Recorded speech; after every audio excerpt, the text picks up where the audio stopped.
Hey, you. Yes, you lying there, maybe curled beneath a blanket, or trying to escape the day's noise with a pair of headphones. Let's make a deal if you're just looking for something calm and oddly specific to fall asleep. Till you've found the right forge. Tonight we begin with soot, sweat, and steel, a job that's older than castles and crueler than cold stone. One that literally shaped the medieval world, but was in almost every possible way a waking nightmare to live through. It's time to step into the blistered boots of a medieval blacksmith. Before we ease into this ember-glowing journey, do me a tiny favor only if it feels right. If these sleepy, weirdly detailed dives into the past help you unwind, drop a like or subscribe or leave a comment telling me where in the world you're listening from and what time it is over there. It's one of my favorite parts of this channel, watching stories cross borders in silence. Now, as always, dim the lights, maybe put a fan on for that soft background hum, and let your thoughts settle like cooling iron. The past is waiting. You were born beside the forge. There are children who enter the world to lullabies, cradled in linen, swaddled in quiet.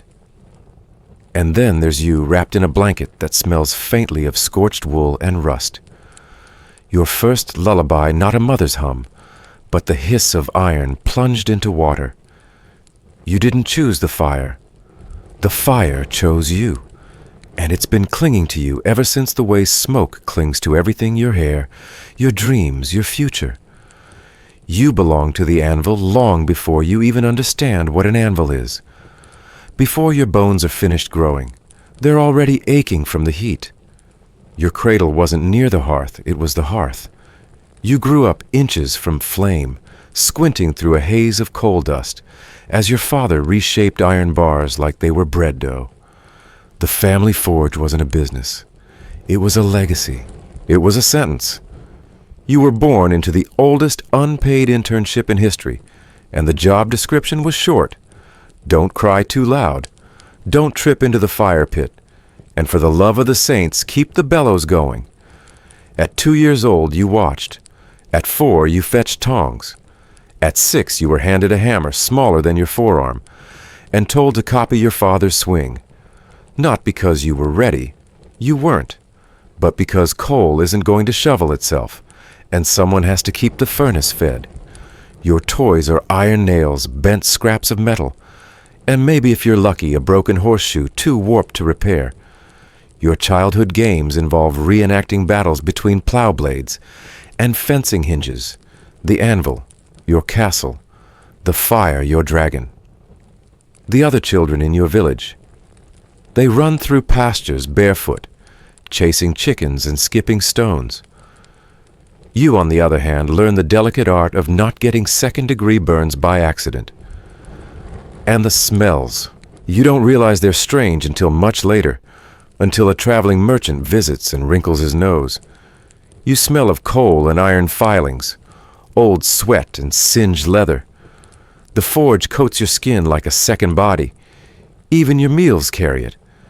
Bread tastes vaguely metallic when eaten with sooty fingers, and no matter how much your mother scrubs your hands, always look like they lost a fight with the chimney. By the time you're 10, you're a miniature replica of your father, just dirtier and slightly more sleep-deprived. You know the bellows rhythm better than your own breathing. You can quench metal without flinching, and tell the difference between copper bronze and iron by smell alone. You haven't held a book, but you can recite the sounds that metal makes when it's angry. Because yes, metal gets angry. When it bends the wrong way or splits down the center like it's mocking you, you learn that steel has moods. Your hands. Let's talk about those. They're blistered, yes, but more than that, they're shaped wrong. Fingers too wide at the knuckles, scars running diagonally like rivers across your palms. You've got calluses layered over calluses so thick, you sometimes lose sensation entirely. You once burned yourself and didn't notice until dinner, when the smell of your own skin made the whole family pause. You shrugged. It wasn't the first time. It wouldn't be the last. And yet there's a rhythm to this life. A brutal, bruising rhythm, but a rhythm all the same. The clank of hammer against metal. The squeal of iron as it's twisted. the deep groan of the bellows wheezing out air like a dying giant. It's a soundtrack, one that never really stops. Even when you lie down at night on a scratchy straw mat in a room too close to the workshop, the sounds keep going. You dream to the beat of industry. You wake to smoke. There are no school lessons, no grammar, no parchment, no ink. But you're learning. Oh, you're learning. You're mastering geometry with every curve of a plow blade. You understand chemistry too, just not the kind that's taught in monasteries. You know what happens when copper meets tin, when fire is too hot, when iron is too tired to cooperate. You don't name these things, but you know them like your own heartbeat. Pain is a constant teacher. The worst burns aren't the red, angry kind, they're the quiet ones, where your skin goes white, then peels days later. You learn to spot them quickly. You learn to hold your breath when the oil smokes. You learn not to cry because tears only make the soot stick harder.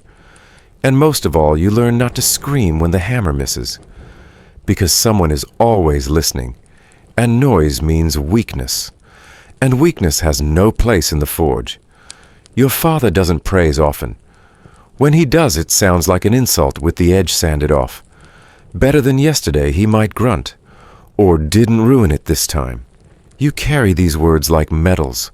You repeat them under your breath when the heat becomes too much, when your wrists ache, when your fingers bleed. You tell yourself, better than yesterday, and keep swinging.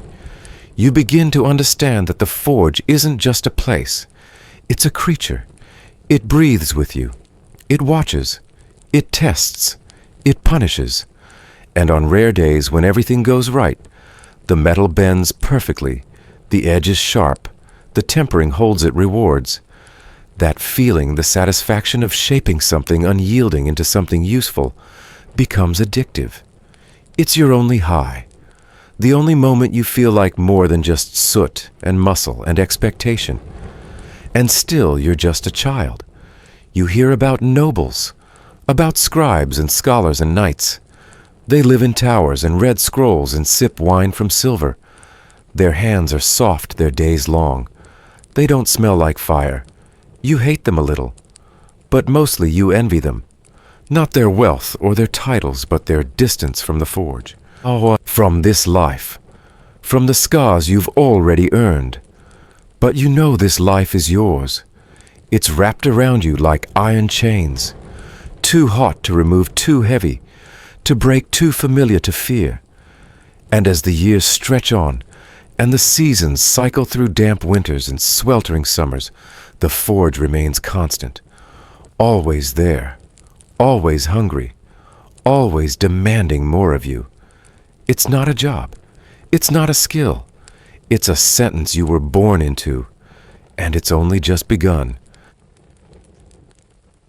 By now, your body doesn't flinch the way it used to. That instinct to recoil when something hisses or sparks has been trained out of you. You've flinched it away. The nerves are still there, sure, but they're muffled under layers of soot blisters and familiarity. You don't walk like other children. You shuffle with purpose. Your eyes dart less. You don't squeal when a spark lands on your tunic. You just brush it off like it's a bothersome fly. And you do all this not because you're brave, but because the forge leaves no room for softness. It reshapes you as much as you reshape the iron. You're still a child, yes, but a strange one. You can carry buckets of water that should require 2 people. You know how to douse a flame before it spreads. You can feel when a fire's too hot or too cold without needing to glance inside. Your fingertips tell you what the flame hides. Other kids learn to read faces. You read metal. And still you envy them. The ones who tumble through haystacks and splash through streams. You hear their laughter beyond the trees, and feel a twinge not of jealousy exactly, but of confusion. What would it even feel like to laugh without consequence? To fall and only risk a scrape instead of a fracture or burn? Your injuries are rarely visible unless you count the red-stained lines where hot tongs slipped, or the missing patch of hair near your temple. But they add up. A dull ache in the shoulders, a stiffness in your fingers that makes you feel 30 when you're barely 10. And your clothes. They've given up. The same apron patched with rough linen, and prayers hangs off your too small frame like a borrowed costume. It smells like everything in the forge burnt fat scorched leather, and whatever unfortunate thing got too close to the coals. You've long stopped noticing the scent. It's in your pores. Even your mother, who scrubs your skin until it turns pink, can't remove it completely. There's always that lingering trace of iron. Even your dreams are rust-colored. Your father doesn't believe in easy days. He believes in efficiency, in repetition, in doing it again until the mistake stops happening. When you drop the hammer, he doesn't scold you. He just waits. And the silence is worse than any lecture. You learn quickly that disappointment is louder than shouting. It's colder, too. The forge has a way of teaching without words. When you reach for the wrong tool, you burn yourself. When you swing off rhythm, the metal rebels. When you forget to oil the hinges, they scream at you in the morning. You don't get second chances. You get reminders. Some leave marks. Some fade. All of them teach. And you do learn. Faster than you expected. At first you mimic. You pretend. You swing when your father swings, listen for his cues, glance at his hands. But eventually something clicks. The tools feel more natural. The rhythm becomes yours. You anticipate instead of react. You hold the iron steady even when it protests. You know when to wait and when to strike. You also start to speak the language of the workshop, not with words but with gestures. A slight nod means more air. A glance toward the tongs means ready. You and your father develop a wordless system. It's not warm, but it's functional. And for a child like you, that's more comforting than a lullaby. You learn patience too. There's no rushing a forge, no hurrying fire. If the metal isn't ready, it simply won't bend. If you force it, it snaps. Or worse, it cracks invisibly and fails later when someone's life depends on it. So you wait, you listen, you watch, and sometimes you fail. Spectacularly. A sword shatters. A horseshoe warps. A hinge refuses to align no matter how many times you reheat it. In those moments you feel the weight of your youth, your smallness, the knowledge that no one else is coming to fix it for you. There's just the problem, the heat, and your own trembling hands. But there's pride too. Quiet, hidden pride. The first time you get it right, truly right, when a blade comes out straight or a rivet holds without protest, you feel it bloom in your chest like a tiny ember. You don't show it. That would be dangerous. But you carry it with you, tucked between your shoulder blades, warm and persistent. And still the work doesn't stop. There are no finish lines, only the next repair, the next tool, the next demand. The villagers don't care that you're a child. They bring broken carts and cracked pots, rusted keys and snapped chains. They glance at your father, but they hand the items to you. And when they do, they look skeptical, until you fix it. Then they nod. Sometimes they grunt. Rarely they smile. You take it all in stride. Not because it doesn't matter, but because you've already learned that praise is scarce and fleeting. There are days you wish you could trade places. With anyone. A shepherd, a baker, even a tanner. At least they get to work outside. At least they don't dream in shades of orange and black. But you know better than to say it out loud. Your father would hear. And in the forge, everything echoes. The noise is constant. Sharp clangs, low groans, hissing. The occasional pop of sap when fresh wood hits the flames. And underneath it all, the steady breath of the bellows like a sleeping beast that never truly wakes but never really rests. You don't just hear these sounds, you absorb them.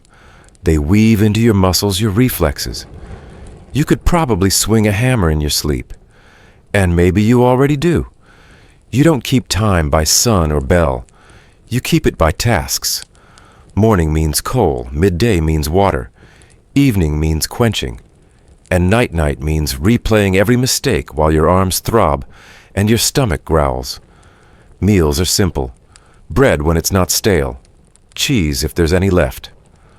Water sometimes laced with ash if the bucket wasn't covered properly. And if it's a feast day, maybe meat. Maybe. You eat fast. Not because you're greedy, but because the forge waits for no one. There are lessons in everything, even hunger. It teaches focus. It sharpens your senses. You know the weight of tools just by lifting them. You can guess how long something's been in the fire by its shade alone. You've become a quiet expert in the invisible. And with all of this, everything you've learned, endured, mastered, you're still not done. Your father says the forge doesn't care what you've learned. It only cares what you can do next. And so you do. You lift, you swing, you sweat, you bleed. And when you finally crawl into bed too tired to pull your blanket all the way up, you sleep like iron still hot, still heavy, still humming with potential. There's a sound that follows you everywhere now.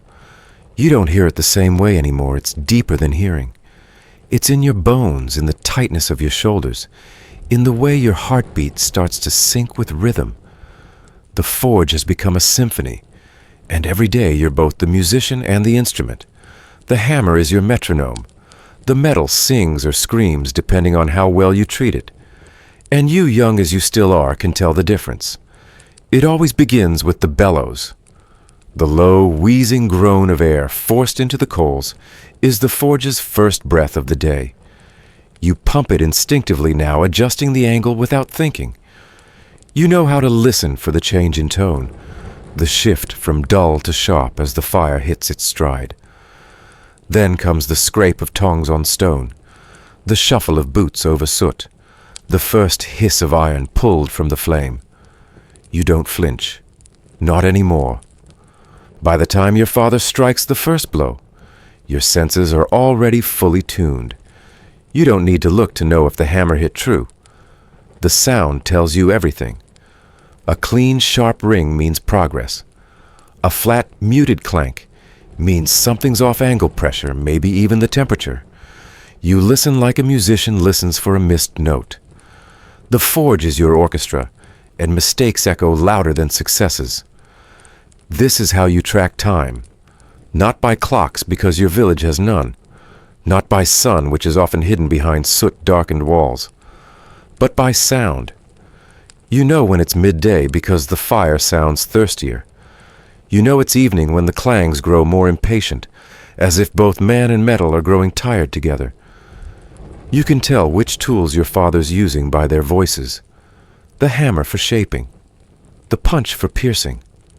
The rasp for smoothing out edges. They all have personalities. They all have something to say. Some days you think you might be losing your mind. The forge hums in your ears even when you're away from it. You lie in bed and still hear it. The hiss of steam, the rattle of tools, the ghostly echo of a hammer strike. At first it disturbed your sleep. Now it's a comfort. Silence feels foreign, too quiet, too empty. Even in dreams the rhythm continues.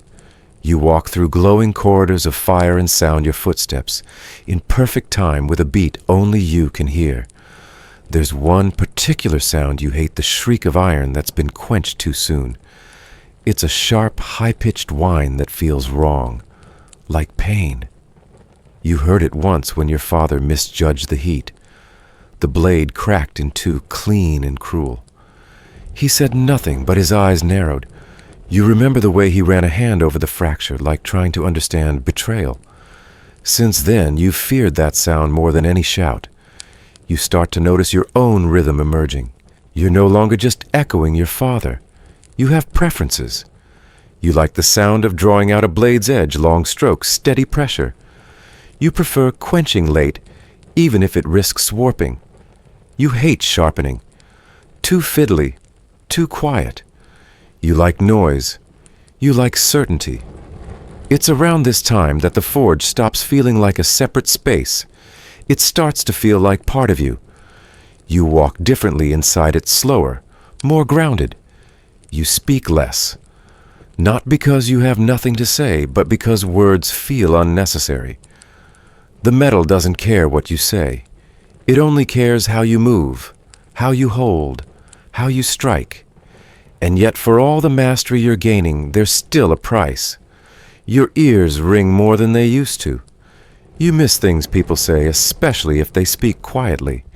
You've caught yourself nodding along to questions you didn't hear. Your hearing isn't gone, but it's dulled, sanded down by years of clamor. You wonder if your father hears as poorly as you do. You never asked. He wouldn't answer anyway. It's worth pausing here because while your life feels strangely timeless, you are in fact part of a larger tradition. All across medieval Europe, blacksmiths like you were the invisible hands of survival. Without your trade, nothing functioned. Carts had no wheels. Doors had no hinges. Fields had no plows. And unlike some trades, blacksmithing was almost always local. You didn't import iron tools from faraway cities. You made them, right there in your village. Your work was essential, and yet you were rarely honored. The church recognized this in its own way. Blacksmiths were sometimes granted special feast days or included in miracle stories. One popular tale from 12th century France claimed that Saint Eligius, the patron saint of blacksmiths, once removed a horse's leg, shoot it, then reattached it without causing harm. A miracle, yes, but also a testament to how deeply this trade had embedded itself into spiritual life. Your role wasn't just practical, it was mystical in some corners of belief. Still, your body doesn't care much for sainthood. It cares about repetition, about wear and tear. The bellows handle rubs blisters into the same 2 fingers over and over. Your right shoulder is always a little higher than your left. Your spine curves subtly from leaning toward the fire. You start to develop a twitch in your left eyelid that only calms when you sleep. And your sleep, when it comes, is always underlined with exhaustion, so deep it feels ancient. The village notices you, but not the way you want. You're that boy from the forge. You smell of smoke. You're always a little dirty. You rarely laugh. Other children are kind enough, but distant. You've seen the way their mothers look at you, equal parts pity and suspicion, as if you've aged too fast, as if you've chosen this life when really it chose you. Or rather, it chose your father, and now you're just the next chapter. And yet some part of you is proud, not in a loud, boastful way, but in the quiet moments when the iron takes a perfect curve, when a customer smiles despite themselves, when your father gives you a brief nod, you feel it. That warmth, that recognition. You're not just surviving the forge. You're learning its language. And in return, it's learning you. There's a strange moment one afternoon. You're working alone while your father runs to fetch something. The forge is yours just for an hour. No eyes watching, no corrections. Just you, the fire, and a broken garden hoe. You heat it, shape it, flatten it, sharpen it. You do everything exactly the way he taught you, but without the tension. And when you finish, it's better than anything you've made before. You don't smile. You just stare at it, heart-pounding. This is yours. It's not about the hoe or the coin it'll bring. It's about the sound it made when the metal finally bent the right way. The soft clang, the perfect ring.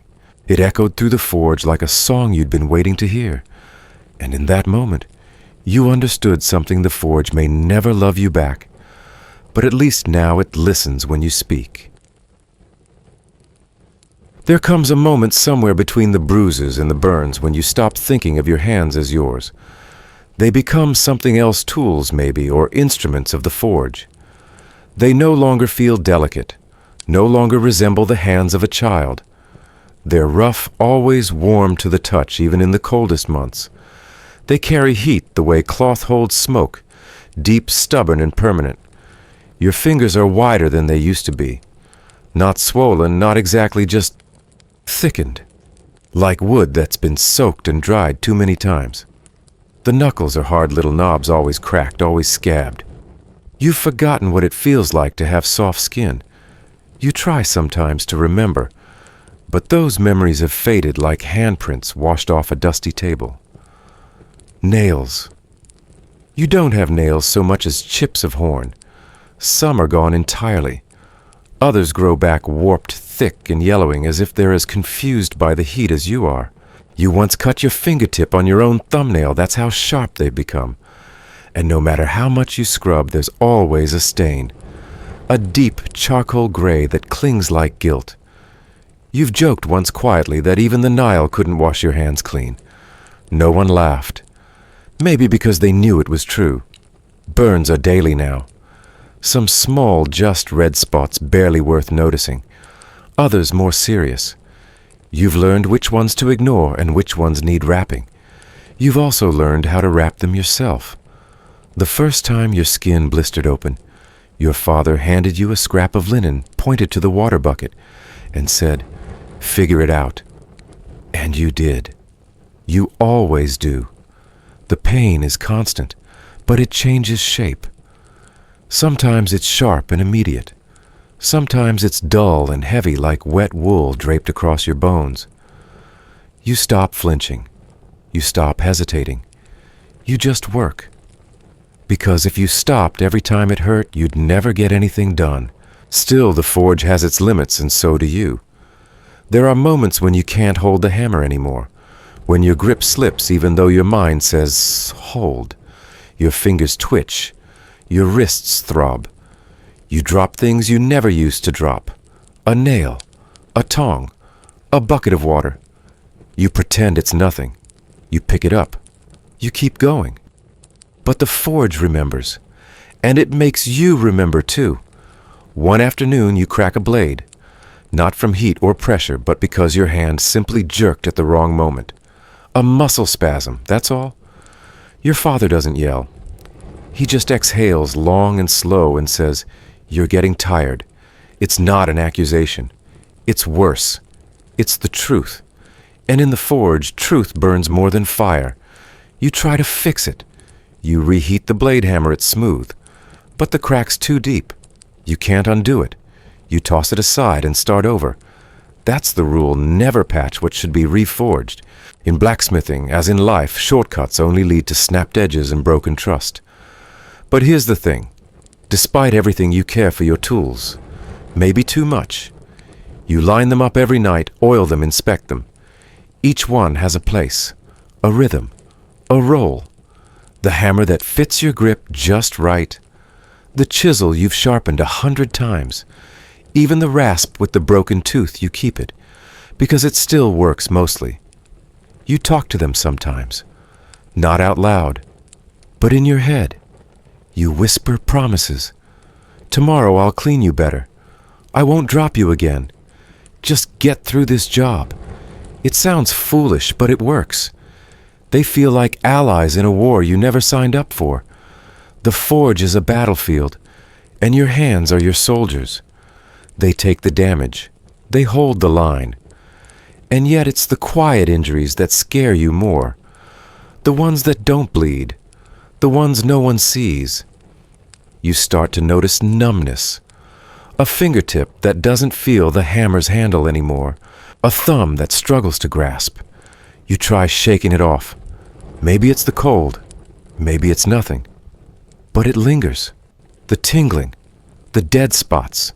You ask your father once indirectly, "Do your hands ever go?" Quiet. He looks at you for a long time, then says, "Not anymore." He doesn't smile. He just walks away. The silence is an answer. You hear things now and wonder if you've always heard them. The way iron sings when it's nearly ready. The faint pop when coal splits in the fire. The groan of the anvil shifting on its stand. These are not noises, they're messages, warnings, encouragement. You listen more carefully than ever before, not because you have to, but because the forge doesn't repeat itself. If you miss the cue, you miss the chance. This is when you realize something unsettling your hands have started to anticipate pain.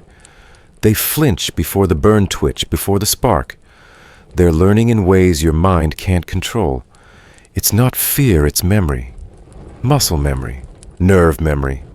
You're not guiding them anymore. They're guiding you. Historically, blacksmiths were often known by their hands. In many medieval towns, legal records even referred to certain craftsmen by their trade alone, John the Smith, for example, or simply the hammerman.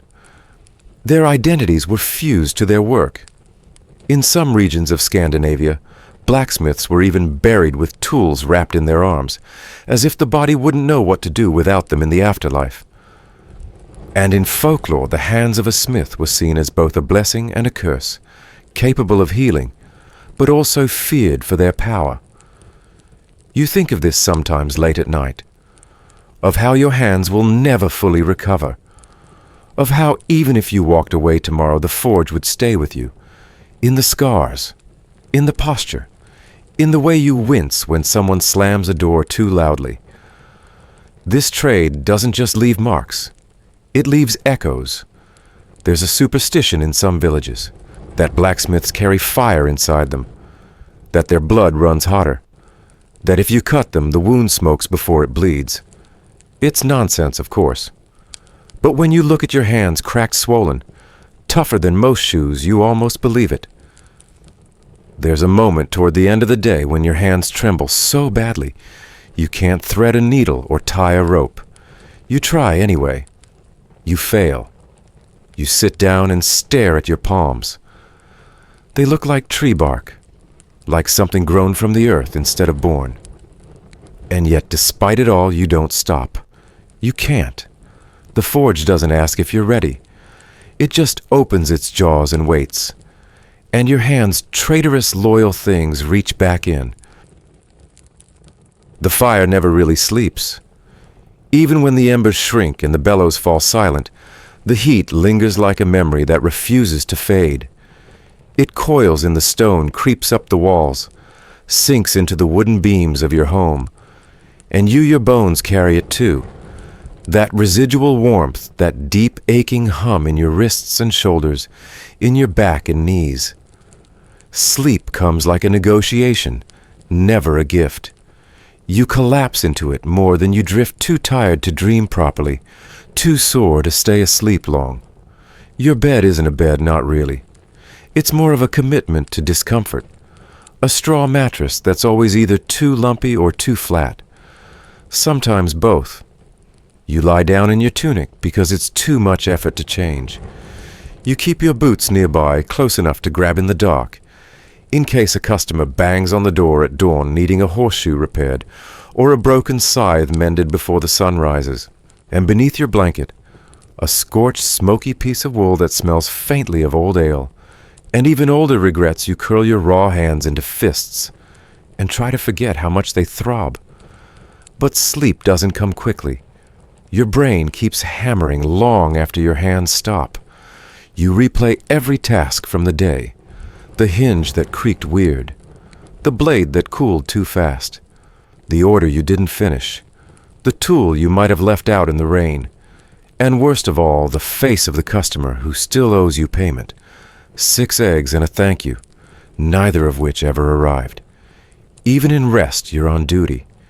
You roll onto your side, then your back, then your side again. You adjust the blanket. You count the breaths between aches. You try not to cough from the forge smoke still clinging to your lungs. And eventually you drift not into peace, but into a haze.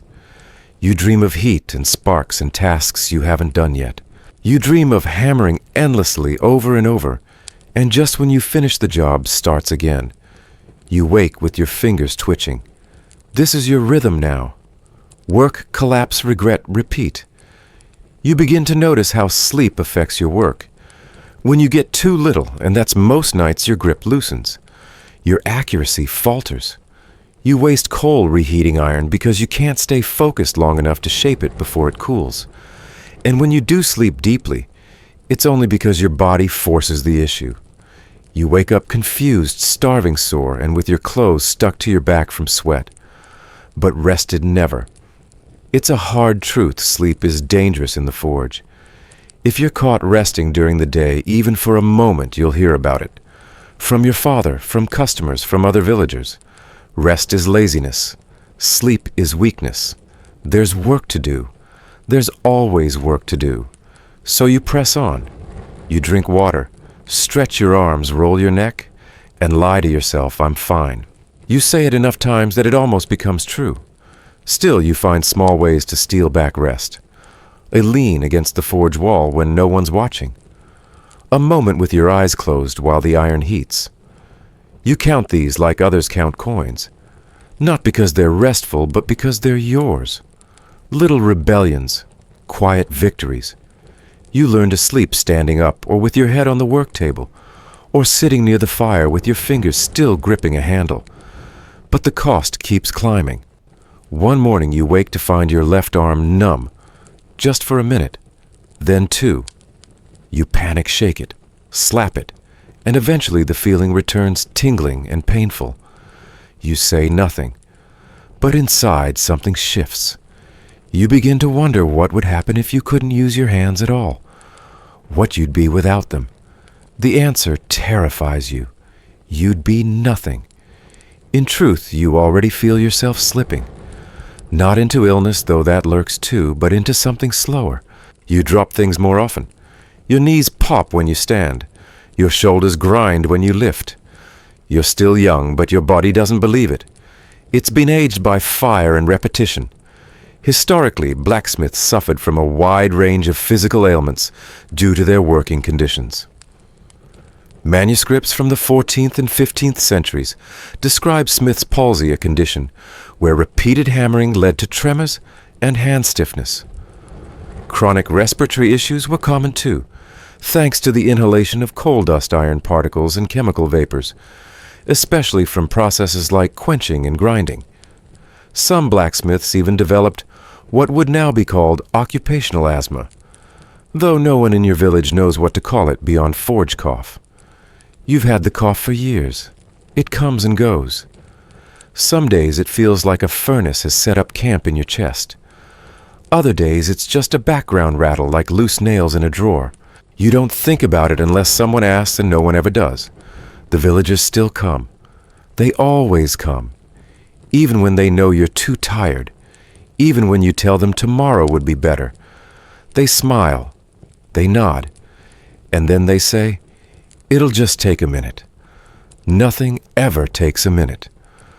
A quick fix is 2 hours of reheating and reshaping. A small job involves a broken hinge that someone tried to repair themselves with a rock. You wish you could say no, but you can't. Because if you don't take the job, someone else might.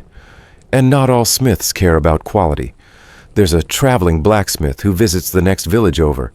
He works fast, cheap. His tools look fine for a week. Then they break. But customers don't care. They see his smiling face, his shiny cart, his promises. You try not to resent him. Some days you fail. Still, you have one advantage: you don't cut corners. Your work lasts. People come back not because they like you, but because your tools don't betray them. And in a world where betrayal comes easy, that matters. You begin to notice the difference between those who thank you and those who don't. You catalog them in your mind. Not with bitterness, but with awareness. The baker who brings extra bread. The farmer who looks you in the eye. The soldier who drops a coin without haggling. You remember them. You treat their tools better. And then there are the others. The ones who don't pay. Who promise chickens and bring nothing. Who complain about the price after you've done the work. Who ask for more, always more, never less. You work for them too, but your hands move slower. Your heart isn't in it. Still you work. There's a moment near dusk when the forge glows low and the village settles. You've closed shop or tried to, but a man shows up with a mangled rake. You tell him tomorrow. He insists. Just a quick fix. You almost say no. You almost turn him away. But you don't. You take the rake. You light the fire. You start again. And when it's done, when the rake is straight and the teeth aligned, he nods. doesn't say thank you, just nods, then walks away. You stand there for a moment, rake in one hand, hammer in the other. The forge crackles behind you, and you realize you're shaking, not from anger, not from cold, from exhaustion, from the kind of tired that sleep can't cure. You sit down slowly, let the tools fall beside you. You stare at your hands. They don't look like hands anymore. They look like iron, bent, scarred, reliable, indestructible maybe, but not invincible. You lie down on the floor, too tired to make it to your bed. The stones are warm beneath you. The air smells of ash and old metal. You close your eyes. You try to rest. And somewhere in the dark, behind your eyelids, the forge continues its song. Peace sounds like a blessing. At least that's what people say. No raids, no armies clattering down muddy roads, no nobles thundering into town demanding swords sharpened by sundown. Peace is supposed to mean quiet, recovery, time to breathe. But for you, the blacksmith, it means something very different. It means cold bellows and unpaid debts. It means days when the hammer doesn't fall. Not because there's no iron to strike, but because there's no coin to make the striking worthwhile. You notice it first in the lull. The forge feels empty. Not just quieter, emptier. Like the fire knows there's less to do. The anvil sits untouched for too long. The tools feel heavier in your hands, not because they've changed, but because your mind has. When the work slows, the questions creep in. What happens if no one needs you? During war, you were vital. Weapons wore down faster. Armor cracked. Arrowheads vanished by the hundred. Even horseshoes needed replacing constantly, the roads torn by marching feet and iron wheels. And when everyone's desperate, no one argues about price. But in peace, all that vanishes. The blades rest. The bows are strung but idle. Plows replace pikes and your shop becomes optional. People still come, of course. Farmers need hinges. Shepherds need shears. Carpenters need nails. But the urgency is gone. The desperation that once paid your bills now sleeps in distant fields. And with it, the work dries up. Your father warned you this would happen. He said it with a frown one winter evening years ago while the fire cracked behind him, and the last of the day's orders cooled on the rack. The best times, he said, are the worst for us. You hadn't understood then. You do now. You try to adapt. You take on anything. Fixing fences, shoeing pigs, a bad idea, even repairing cookware. One woman brings you a cracked cauldron and says, "It just needs a kiss of fire." You nod, knowing full well it's an hour of labor, and she'll barter payment in onions. Still, you work. You have to. Because if the forge goes cold, so do you. And because your identity, your entire sense of self, is wrapped around the anvil's ring. Without it, what are you? And this isn't just your problem. Throughout medieval Europe, blacksmiths were the beating heart of village industry, but they thrived most during unrest.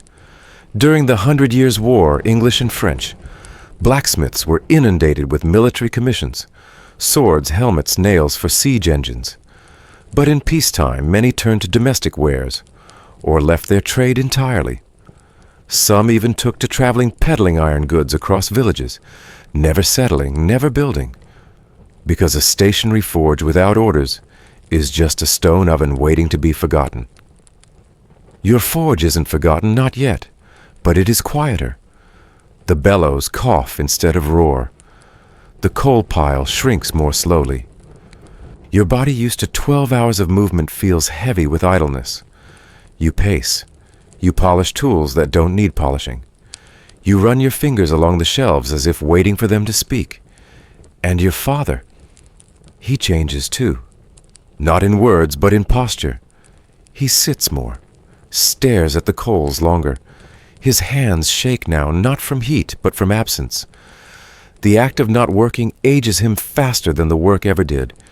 You begin to take walks, strange ones. Through the village, beyond the edge of the woods, toward places you never had time to see before. You notice details, the way moss grows between stones, the way birds gather before rain. You start to understand how still the world becomes when it doesn't need you. One morning you wake to silence. Not the usual quiet of sleep, but a deeper, emptier hush. The forge hasn't been lit. The tools haven't moved. Your father is still asleep or pretending to be. You dress slowly, unsure of what the day will hold. Then you step into the workshop and realize nothing is waiting. No orders, no clients, no noise. And that's when the fear sets in. You try to manufacture urgency. You start sharpening tools you'll never sell. You make a set of nails just to prove you still can. You reorganize your shelves, wipe every surface, relight the fire. Not because you need heat, but because the cold is creeping in. But there's another cost to peace, one you didn't expect. Without work to hide behind, the pain becomes more noticeable. The ache in your spine, the tremor in your right hand, the persistent cough. When you're not distracted by heat and hammer, you feel every old injury rise like ghosts from a battlefield. There's a superstition among smiths that when the forge grows quiet, the tools begin to whisper, that they mourn their purpose, that they call out for motion, for flame, for noise. You don't believe it, not really. But sometimes when the wind slips through the cracks and rattles the hanging tongs, you shiver. And still you wait. A few customers trickle in. A loose hinge. A broken shovel. You take the work, though the coin is thin and the trade bartered. Someone offers goat's milk. Another a worn-out blanket. You say yes. What else can you say? In some regions, blacksmiths formed guilds to protect against this very problem. In 13th century Cologne and London, blacksmiths banded together to set prices, share work, and provide mutual aid during lean times. But in a small village like yours, there are no guilds, no safety nets, just to fire a hammer and hope that someone needs you tomorrow. The villagers respect you mostly, but respect doesn't pay. They nod as they pass, acknowledge your role in the fabric of the town. But few step into your shop unless they have to, and fewer still pay in full. You try not to blame them. Times are hard for everyone.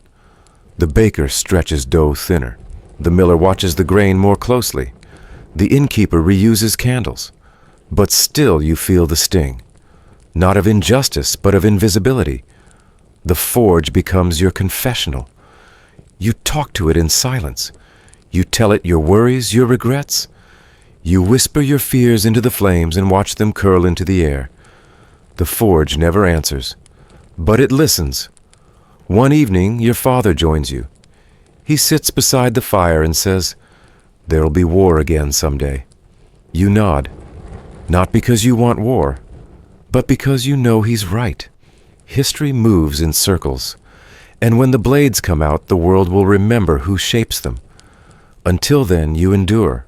You practice, you refine, you test new techniques, double quenching edge, hardening decorative inlays. Not because anyone asked for them, but because you want to be ready. When war comes, and it always does, you'll be prepared. You work in silence, you move slowly, but your hands still remember. The rhythm returns even in stillness, and in that there is a kind of peace you can live with. There comes a point when the hammer no longer feels like an extension of your own hand, but like a memory your muscles are trying to recall. You notice it one late afternoon while reshaping an old plowshare for a farmer who always pays late and never says thank you. The swing feels different. Not wrong exactly, just slower. You blink. The hammer's still in your grip, but it takes effort to hold on to. The weight once familiar feels like it's grown heavier without warning. So you do what your father did. You hand it off. He never announced the moment. No dramatic speech, no formal lesson. One day, when you were still small and nervous, he simply said, "Hold this," and passed you the tongs. Then the hammer. Then the whole fire. Each time it felt like a test. And each time you passed because there was no other option. Now you watch your son in the same way. He's 7, already smells like charcoal and wet burlap. His arms are too thin, his hands too soft, but he's learning. He pumps the bellows just like you did. He flinches when the sparks fly just like you once did. You catch yourself telling him the same words your father told you. Don't flinch. Don't stop. Just breathe. There's a pang of guilt when you see him stagger under the weight of a bucket, when his face creases with the sting of a hot cinder. But it fades, because the forge doesn't allow room for sentimentality, and because deep down you know this is how it works. The hammer passes down not through ceremony but through necessity. It's not inheritance, it's survival. Still, you try to ease his burden. You give him the light work. Let him fetch tools. Watch instead of strike. You sit more often directing instead of doing. Your legs thank you for it. So do your wrists. But your pride does not. It stings like all good transitions do. He asks questions constantly. Why does the metal hiss in the water? Why does that hinge keep cracking? Why do some blades bend and others snap? You answer most. Some you dodge. And some shamefully you realize you don't remember. The knowledge once burned into your bones has faded. Not gone. Just harder to reach. Like words on a weathered sign. The villagers notice the change before you admit it. They still nod when they pass, but they speak to your son. He's the smith now, they joke. Light-hearted, kind, but true. You step back, he steps forward. That's the rhythm now. You catch him mimicking you when he thinks you're not looking. The way you grip the tongs, the way you inspect a blade. He tries to walk like you slow and sure, even though his boots are too big. One day he picks up your old hammer. You wait for him to drop it. He doesn't. He swings clumsy but strong, and the forge answers with a clean note. You say nothing, just nod, because that's what your father did. You wonder sometimes what kind of future he'll inherit. Will he always have work? Will war return bringing blades and blood with it? Or will peace continue demanding patience and innovation? Will he stay in this village or become one of those wandering smiths who travels with a cart and a smile? You hope at least that he'll have more choice than you did. In many medieval societies, trades were passed down along family lines, often without question. Sons became apprentices to their fathers almost by default. In 13th century England, for example, tax records show entire neighborhoods where blacksmithing spanned generations' families, known for specific tools or styles. In some regions, a father's death didn't end his workshop. It simply passed into the son's hands, debts and all. But in rare cases, especially in larger towns, sons broke the mold, left the forge, became soldiers, monks, or merchants, escaped the smoke. You think about this at night watching your son sleep. His hands are still soft, his breath still even. He hasn't yet developed the cough. Maybe he won't. Maybe you'll send him to the city to learn a trade that doesn't scar the skin or bend the back. You imagine him with clean fingernails, unburnt sleeves. You imagine him smiling more, but then the next morning he beats you to the forge, lights the fire himself, pumps the bellows like he was born doing it. When you step into the workshop, he grins and says, "It's hot enough," and you realize he's already chosen. So you teach him everything, not all at once, but piece by piece. How to judge heat by color, how to listen for the metal's voice, how to tell when a blade is lying to you, pretending it's finished when it's not. You show him how to wrap a burn, how to fix a crack, how to handle a customer who thinks their rake is more important than your sleep. And he learns, so quickly, too quickly. Soon you're the one watching. He shapes a horseshoe in half the time it once took you. He quenches with perfect timing. He sharpens edges so finely you can see your reflection. The work moves through him like water down a well-worn path. And you, what do you do now? You sweep, you rest, you organize, you run errands, you offer advice, You try not to get in the way. You tell yourself, this is right. This is good. This is how it should be. But it hurts too, because the forge doesn't need you like it once did. The village doesn't need you. Even your body seems to be signaling the end. Your grip strength remains enough to crush walnuts enough to hold your cane. But your dexterity has faded. You drop things. Your fingers twitch. Your hands shake when cold. You're only in your 30s, but you feel older than your father ever looked. There's a moment, quiet, uneventful, when you realize it's over. Not your life, not your usefulness, just your era. The forge has moved on, and you must too. So you pass them your tools, one by one. Not in ceremony, but in routine. You polish them first. You explain their quirks. This rasp bites too hard. This chisel pulls to the left. This hammer sings if you hit it right. He listens. He nods. He remembers. And slowly the forge becomes his. He works faster, smarter, kinder even. Customers linger longer, chat more. You sit in the corner pretending not to watch. But you watch. Every move, every choice, every echo of your own hands in his. And you feel proud. Not loudly, not with shouts or speeches, just deeply, quietly, like the warmth of banked coals that still glow even after the fire's gone. Section 8. It's a strange thing being essential and invisible at the same time. You've lived your entire life shaping things that move the world, tools that build hinges, that hold blades that defend, and yet no one ever tells your story. No bard sings about the man who forged the sword. No mural shows the soot-streaked face behind the shield. The blacksmith is always just out of frame necessary, but never celebrated. And yet without you, nothing works. That realization doesn't come all at once. It builds slowly like the heat of a well-tended fire.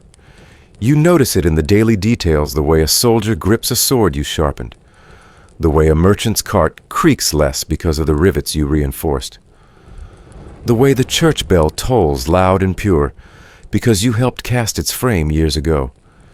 You are not in the spotlight, but the spotlight doesn't exist without you. Even now, as your son stands at the forge and your own hands retire from the rhythm they once knew, your presence lingers in every corner of the village. The gate latch you installed clicks into place each evening. The hinges on the tavern door swing cleanly. The tools at the cooper's shed, the nails in the mill wheel, the chains at the stable, they all bear your mark, quietly, permanently. In many medieval towns, the blacksmith's role was more than utilitarian. It was foundational.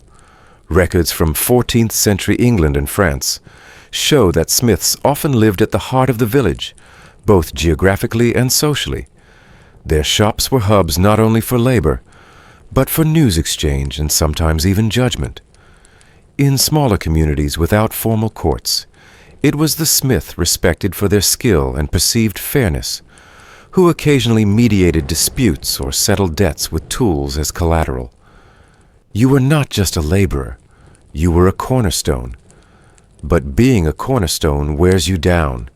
Stones don't move. They bear weight, constantly.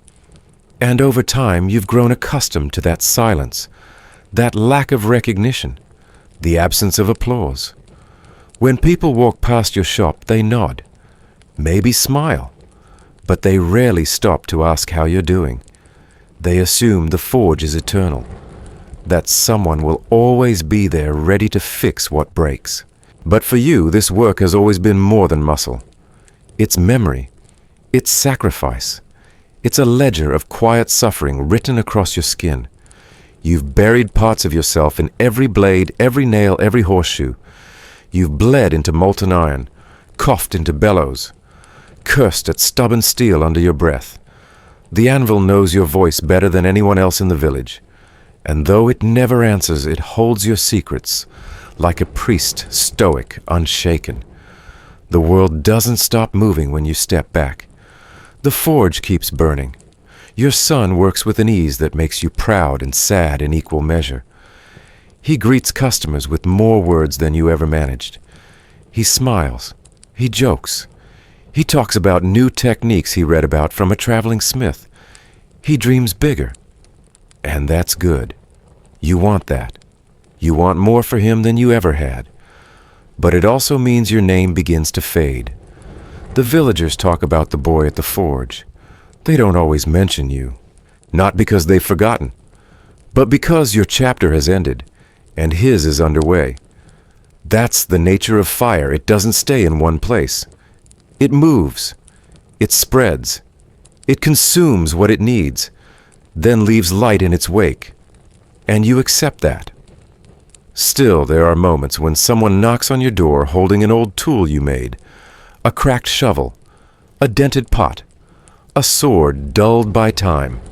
They ask, "Do you remember making this?" You do. Instantly. The balance, the weight, the way the handle fits the hand. You remember the day you made it, the weather, the conversation you had with your father, the cut on your thumb. It's all there buried like coal waiting for flame. There's a kind of immortality in that. You weren't wealthy. You never owned land or books or fine clothes. But your work outlived you. Your creations survived floods, feasts, births, burials. And long after you're gone, someone will still be using a hinge you forged, a plow you tempered, a gate you balanced. In fact, blacksmiths have left some of the most durable archaeological signatures in medieval history. Iron tools, once considered mundane, are now prized by historians for what they reveal: forge marks, regional techniques, even trade routes. A simple chisel or door latch becomes a story of craft community and continuity. Your fingerprints, metaphorically, if not literally, endure in metal. And yet there are no statues of you, no stained glass windows bearing your likeness, no long poems sung in your name. The knights get that, the lords, the saints. You get soot, but you also get legacy. And that matters. One night you sit beside the forge, not to work, but to watch. Your son finishes a piece, inspects it, sets it on the rack. You see yourself in his posture, his precision, the way he wipes sweat from his brow with the back of his wrist. You see your father too, and your grandfather. The line runs deep, not just through blood, but through practice, through repetition, through rhythm. The forge glows low, casting soft shadows across the tools. You realize you know every one of them by sound, by feel. If someone rearranged them, you'd know instantly, not because you're particular, but because they become part of your internal map, your memory palace, your symphony. You close your eyes and listen. The bellows breathe. The coals shift. A hammer rings, once clean and clear. And in that moment you feel something strange. Not sorrow, not longing. Peace. Not the kind that steals work from your hands. The kind that comes when you've done enough, given enough, when the weight you carried has finally been passed on, not dropped. You don't need songs, or praise, or monuments. You built the tools that built the world. That's enough. You set your hammer down just for a moment. The forge breathes like an animal behind you. But tonight your thoughts wander farther than the fire's edge. Past the thatched roofs and dirt lanes of your village. Past the kingdom's edge. Past the rolling steps and silks of the trade routes. You imagine a world where metal isn't just shaped, it's worshipped. Where blacksmiths stand not only as laborers, but as spiritual guides. And where fire, just like in your shop, isn't feared, but listened to, honored, obeyed. You're thinking, though, you might not know it, of ancient China, thousands of miles away and centuries before you lit your first coalsmiths across China. We're doing something uncannily familiar, and yet astoundingly different. In your world, the forge is a place of survival, inheritance, and exhaustion. But in theirs, it was a place where heaven and earth met, a sanctum of transformation, both physical and spiritual. Let's set the stage. Picture the Warring States period around 475 to 221 BCE. China isn't yet one empire, but many feuding kingdoms. Armies march, walls rise, and blacksmiths thrive in the booming demand for weapons. Yet these weren't just any smiths. Many were craftsmen of the highest regard, their forges often funded directly by noble houses. You might be elbow deep in soot, but some of these smiths were respected like philosophers. One mainstream historical fact: the metallurgical advancements in ancient China during this time were profound. Smelting techniques developed independently from the West, with bronze technology giving way to early ironworking innovations. Chinese blast furnaces allowed smelters to reach temperatures high enough to cast iron directly centuries ahead of some European regions. This wasn't accidental. These weren't just workers. They were engineers, scientists, and according to their worldview, alchemists. Here's where things start to feel surreal. In your world, metal is brute and brawn. In theirs, metal is elemental magic. According to Taoist philosophy, everything in the universe arises from a balance of 5 elements: wood, fire, earth, metal, and water. Metal isn't just a resource. It's one of the fundamental forces of existence. Metal is associated with the West, with decline and refinement, with the lungs and with grief. And within that philosophy, the blacksmith becomes more than a tradesman. He becomes a cosmic actor. When a Chinese smith hammered out a blade, he wasn't just making a sword. He was adjusting the harmony of the cosmos. The rhythm of the hammer was thought to mirror the breath of heaven. The bellows, they weren't just tools, they were the lung of the forge, breathing chi into metal, breathing the world into balance. The fire itself was not merely heat. It was transformation in its purest form. Let's slow down to appreciate a quirky tidbit. There's a legend often passed down through folklore and drama of the twin swordsmiths Ganjiang and Mo Ye, husband and wife. They were commissioned by the king of Wu to forge a pair of blades like no other. They labored for 3 years, melting precious metals and adding secret ingredients said to include their own fingernails and hair, to imbue the swords with life force. When only one sword was presented to the king, he was enraged. Ganjiang, fearing for his life, hid the second blade. Eventually, his son, born after Ganjiang's execution, used that hidden sword to avenge his father. Is this story historically verified? Not exactly, but it's etched so deeply into Chinese cultural memory that the names Ganjiang and Mo Ye have become synonymous with perfect craftsmanship and tragic loyalty. And like all smithing myths, this one masks something deeper. The idea that a tool can hold spirit, that metal can remember sacrifice, that the forge is not just a furnace but a crucible for soul and story alike. Now imagine yourself standing in one of those ancient forges, perhaps in the Yue kingdom, where the art of sword making was so revered it bordered on holy. Smiths used advanced lamination techniques, sandwiching hard steel between layers of soft iron to create blades both flexible and deadly. They quenched them in mysterious liquids, some say river water, others claim mixtures of plant ash and animal bone. They folded metal not only to purify it, but to imbue it with meaning. The blade was judged not by shine, but by sound, by soul, by story. You feel a flicker of kinship, don't you? Even now, centuries apart, the language of fire speaks to you in the same tongue.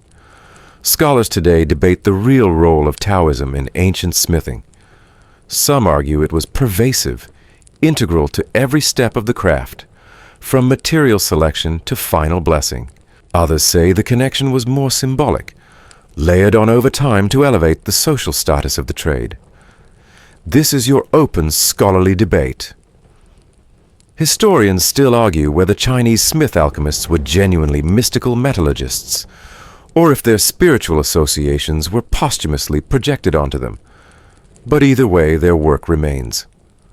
Tools unearthed from Han Dynasty tombs show evidence of precision far beyond what might be expected. In Henan, archaeologists found iron plowshares perfectly weighted for one-handed use. In Shanxi, ceremonial daggers, engraved with dragons, were sealed inside bronze casings, suggesting their owners believed the tools would serve them in the next world. Even stranger, some smiths were believed to have forged not just swords or tools, but immortality. Taoist alchemy wasn't just about turning base metals into gold. It was about refining one's essence. Some blacksmiths doubled as herbalists and potion makers seeking elixirs of longevity, some of which were brewed right there in the forge. The same fire that melted iron might also heat mercury, sulfur, and cinnamon bark into a brew meant to preserve life. It didn't.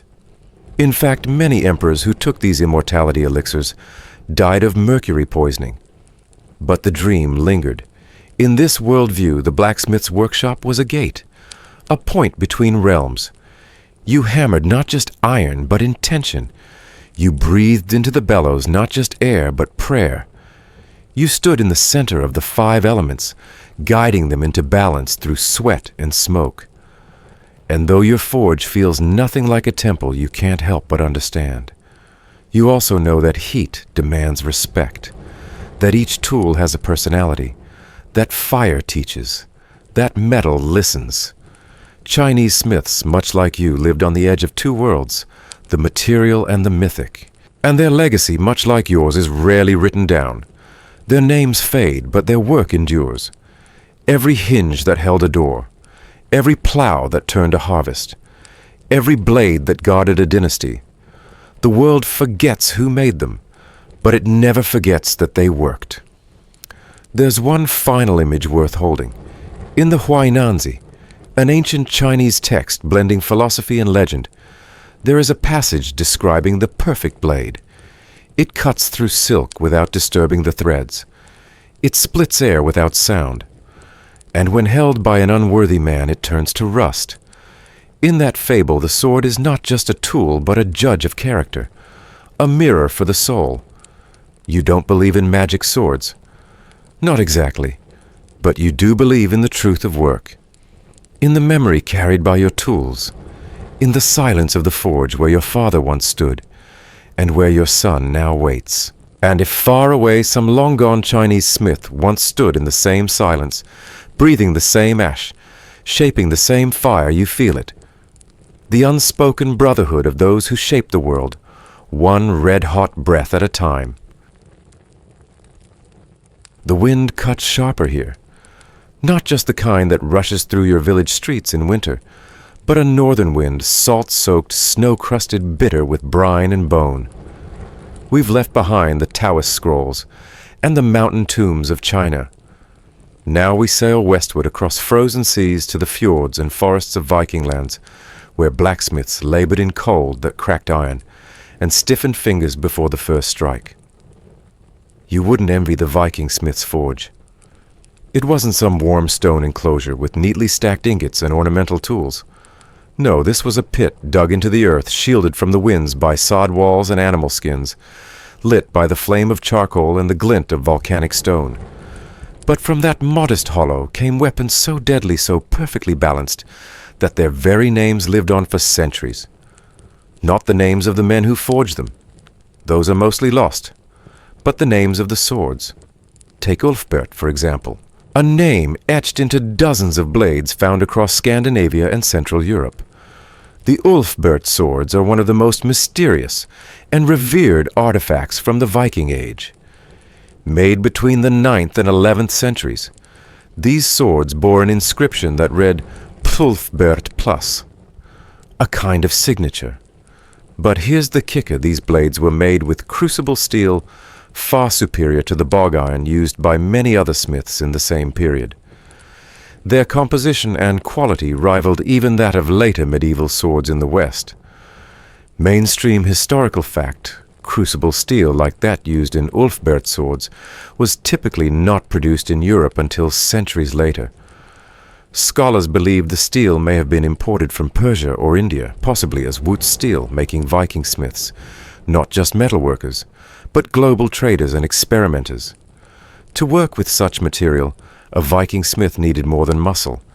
He needed ingenuity control and deep knowledge of heat and chemistry. The forge, cold as it was, became a crucible for innovation. You can imagine it, can't you? A low-roofed smithy perched near a fjord. The blacksmith rising before dawn, chopping wood in the snow for the day's charcoal, his apprentice feeding the bellows his breath, puffing white as sea mist, sparks leaping up like fireflies in the gloom, and in his hands a piece of the world transformed. But Viking smiths didn't just forge swords for raiding. They crafted axes, arrowheads, rivets for ships, and the intricate hinges that held together the longhouses and burial chests of their people. Iron was not abundant in the north, so it was treated with reverence. Often old tools and weapons were reforged into new ones, their histories folded into the iron like memories. This recycling of steel wasn't just practical, it was spiritual. Some believed that weapons retained the spirits of their previous owners, and reforging them was a form of communion. Here's a quirky tidbit. In Norse mythology, one of the most revered artifacts was the hammer Mjolnir forged for Thor by a pair of dwarven blacksmiths named Brokkr and Sindri. According to legend, the hammer was supposed to be flawless, but a trick by Loki caused the handle to come out shorter than planned, making it a one-handed weapon. Despite this, it became the most powerful weapon in all the 9 realms. The story highlights something deeply cultural. Even gods needed blacksmiths. But Viking smiths weren't seen as gods. They lived hard lives. They bore burns on their arms, soot in their lungs, and scars that never quite healed. Yet they were also highly valued in Norse society. A skilled smith could travel with warriors' repair ships, and even demand patronage from chieftains. Their knowledge was passed down in whispers and gestures, not books just like yours. One archaeological discovery gives us a haunting image in Ribe, Denmark. Excavations of a Viking marketplace revealed a complete blacksmith's workshop, including anvils, tongs, slag heaps, and molds for brooches. The forge was positioned beside a longhouse, with remnants of small sacrifices, animal bones, and charred wood suggesting ritual activity tied to the act of smithing. In Viking belief, creating with fire was not a neutral act. It risked inviting spirits, both protective and mischievous. So when a smith stood at the anvil, he wasn't just shaping iron. He was part mediator, part maker, part mystic. Some were said to talk to the flame, to test iron by the way it sang when struck, to sense impurities with a sniff or a touch. It's not that they believed the forge was alive. It's that they knew it behaved like it was, and that was enough. Your scholarly debate for this chapter. Historians still argue whether Ulfberht blades were made in Viking territories or imported fully formed from Frankish lands. Some believe they were crafted locally by Viking smiths, using foreign steel, while others argue the name Ulfberht refers to a Frankish monastic workshop that exported blades widely.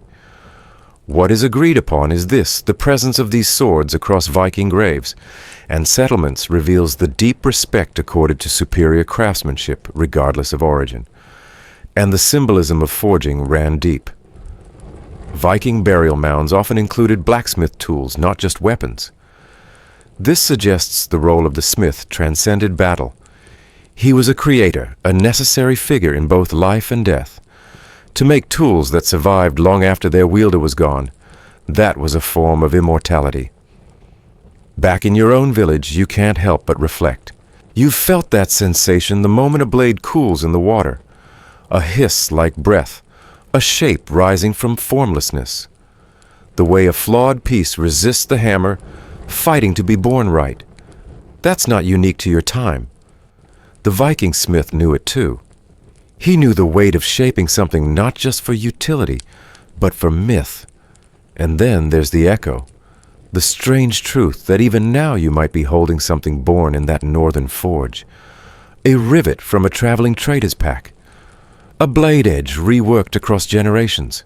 Metal lives long, and when it's born well, it does not die quietly. The snow falls outside. The forge hisses.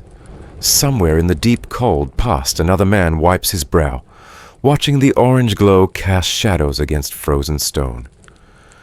You'll never know his name, but his story is folded into your own. The fire flickers lower now, but your thoughts wander farther still past the coasts of storm-hardened Viking shores, past distant deserts and mountain passes, until you reach the humid air and monsoon-drenched lands of the Indian subcontinent.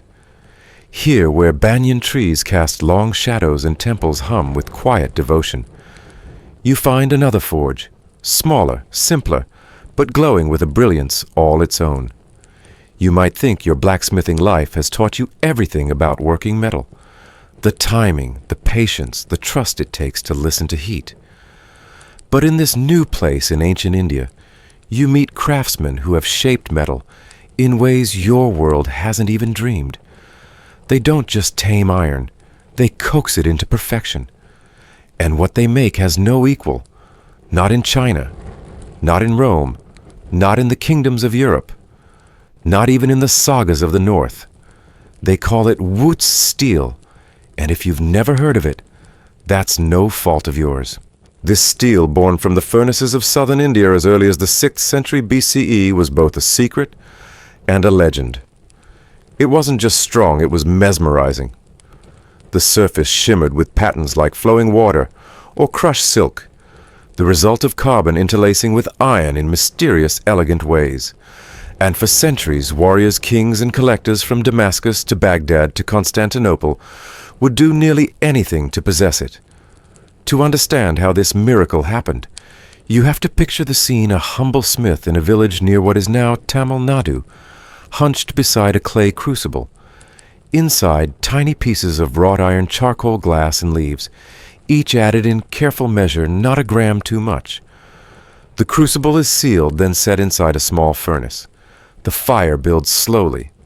The temperature rises so high that iron and carbon fuse not as separate layers, but as a single flowing metal.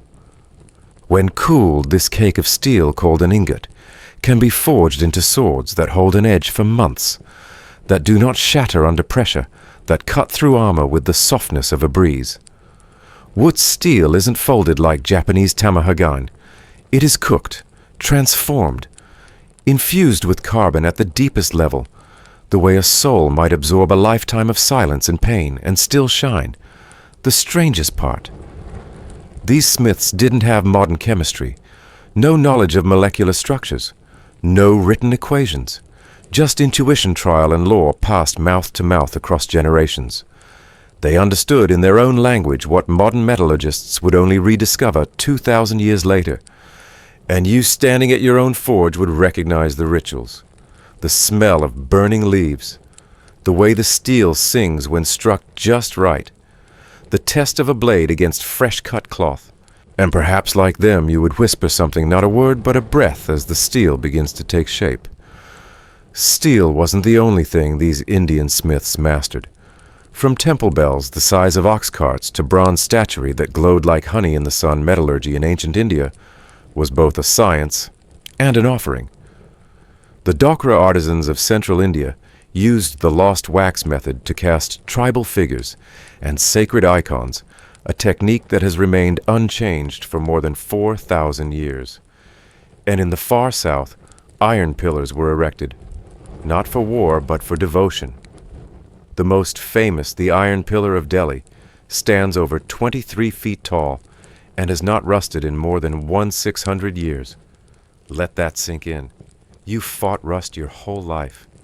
It clings to your tools, sneaks into your hinges, chews at the edges of your blades like invisible teeth. And here is a pillar, towering, unpainted, untreated, defying decay, for centuries beneath rain and sun and pigeon droppings alike. Scientists still study its composition. They say it contains phosphorus-rich slag, forged in such a way that a thin, protective layer formed on the surface and stayed there, refusing to budge. But maybe there's more to it than that. Maybe it's not just chemistry. Maybe it's attention, reverence, that same slow, deliberate care you've learned to give when the fire speaks, and you stop rushing and start listening. There's something else to notice here, the place of the smith in this world. In India, blacksmiths weren't always at the top of the social ladder, but neither were they entirely ignored. In many rural areas, they were part of the Panchal caste group, a class of skilled artisans considered essential to the balance of village life. Their work wasn't romanticized, But it was relied upon. Just like you, they were needed more than they were thanked. And then there were the guilds, organized networks of smiths, metalworkers, and merchants who controlled quality, price, and technique. In cities like Taxila and Ujjain, these guilds operated almost like mini-governments. They collected dues, trained apprentices, and even lent money to temples and towns. To be a master smith in such a guild was to have real power, even if your hands bore every scar you ever earned. Of course, not all was glorious. You know how metal eats your skin, how the smoke clings to your lungs. Indian smiths had no masks, no gloves, no mercy from the flame. They aged early, coughed deep. Their children learned too young what burns feel like, and still they worked, because their blades were needed, because their gods demanded bells that sang in bronze, because no one else knew how to coax fire into beauty. And yet, despite their mastery, their legacy was nearly lost. By the 19th century, Wootz steel was a fading echo. The exact recipe, once passed through practice and prayer, disappeared in the face of industrialization. European steelmaking surged forward on the backs of machines and furnaces the size of houses, and the quiet Indian forge. It dimmed, not because it failed, but because it refused to become a factory. But oh, what a legacy it left.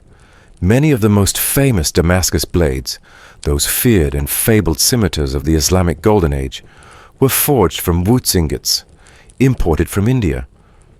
Their shimmering patterns, often thought to be the work of Damascus smiths alone, began in the crucibles of Deccan villages. And when warriors told tales of swords that could slice falling silk in midair, they spoke knowingly or not of Indian steel. You have to wonder how many lives did that steel touch? How many kings carried it? How many stories does one ingot contain? You think about your own work now. The grindstone, the hissing quench, the tiny flaws only you can feel with your fingertips. You think about what makes a good blade. Is it sharpness, balance? Maybe. But maybe it's memory. Maybe it's the time held inside it. The hundreds of little decisions, each one a whisper to the fire, a negotiation with the heat. You and those ancient smiths, you're not so different. You both built your truth, one swing at a time. And in the silence of your forge, as the ember's glow dims for the night, you feel it, the shared heat across centuries. The quiet applause of 1,000 hammers long, fallen silent. The weight of metal shaped not for gold, not for glory, but for grace. You sit back for a moment, hands resting on your knees, the ache of the anvil still humming in your bones. The world of steel and smoke seems endless, yet it stretches even farther than you thought. Past the deserts of Arabia, beyond the dense green of equatorial forests, there lies another forge. One not hidden in icy caves or stone temples, but out in the open under the vast sky of West Africa, where smithing was more than a craft. It was divine. In this world, blacksmiths weren't just artisans. They were priests, mediators, healers, and keepers of secrets. They lived at the edge of society, not cast out, but set apart. Because in the eyes of their communities, they held power too dangerous, too mysterious, too sacred to be ordinary. You might be surprised to hear that here blacksmiths didn't live among the farmers or warriors. Instead, they often formed distinct castes like the Numu among the Mande-speaking peoples, an endogamous group whose identity was built entirely around metalworking. To be born into this caste wasn't a job. It was a destiny. You inherited the hammer the way others inherited land or livestock. And with it came not just skill, but ritual. Before striking your first blow, you would have learned not only how to smelt iron, but how to honor it. You would have studied songs not for entertainment, but for precision. Certain rhythms matched certain stages of the process. A forge out of sync with its song could yield flawed iron, or worse draw in malevolent spirits. Every ember had meaning. Every tool had a name. The forge wasn't your workshop. It was your altar. And the iron itself, it wasn't just a material. It was a living force. Among the Dogon people of Mali blacksmiths were believed to control Nyama, a kind of spiritual energy, both creative and destructive. To work iron was to manipulate nyama directly. A careless smith might let it run wild with disastrous effects on crops' births or the harmony of the village. But a skilled smith, he could restore balance to a whole community with a single well-shaped tool. You know what it feels like to stand before the forge, unsure if it will yield to you today. Here that feeling has weight. In West Africa, blacksmiths fasted before big works, prayed to ancestors, and consulted diviners. They didn't simply make a blade, they made a statement. Each hammer blow echoed through realms both seen and unseen, and the tools they made weren't always weapons. Yes, they forged spears and iron tips for hunting, but just as often they made farming tools, hoes, plowshares, machetes, the things that fed the village, not protected it. Some of these were shaped with intricate beauty, their handles carved with animal motifs, their balance so perfect they felt like extensions of the body. In a world without machines, the blacksmith's touch was civilization itself. A moment of contrast back in your village, people might nod politely when you pass, but they don't cross themselves. Here, children might not even be allowed to touch you. In some regions, pregnant women avoided looking into a forge, fearing it might harm the unborn. If a smith died, his tools were sometimes buried with him, or ritually destroyed to prevent their energy from harming others. Not out of fear, out of awe. And yet this separation wasn't exile. It was respect. Villages consulted smiths for advice. Chiefs gifted them land. In some places, blacksmiths were the only ones allowed to craft ritual masks or musical instruments, further entwining their role with the spiritual and cultural life of the people. Take the Bambara people of Mali. Their blacksmiths were also woodcarvers, musicians, and spiritual advisors. They believed that the universe began with a blacksmith, one who forged the first being from clay, fire, and breath. When they danced, it wasn't for celebration alone. It was part of the blacksmith's initiation, a physical retelling of cosmic creation.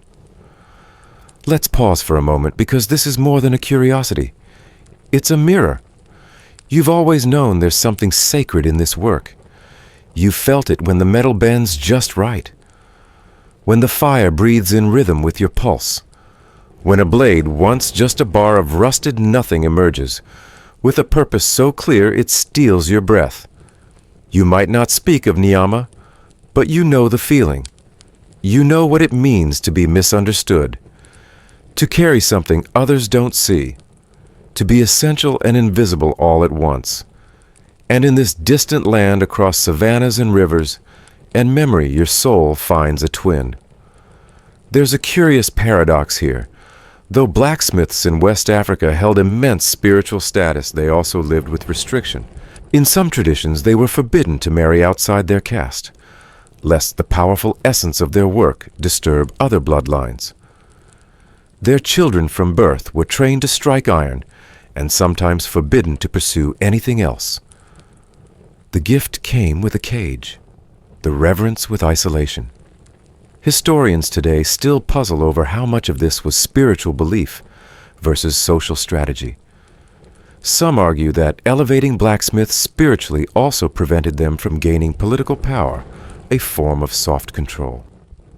Others believe that the spiritual role emerged naturally from the awe and fear people felt toward those who could master fire and stone.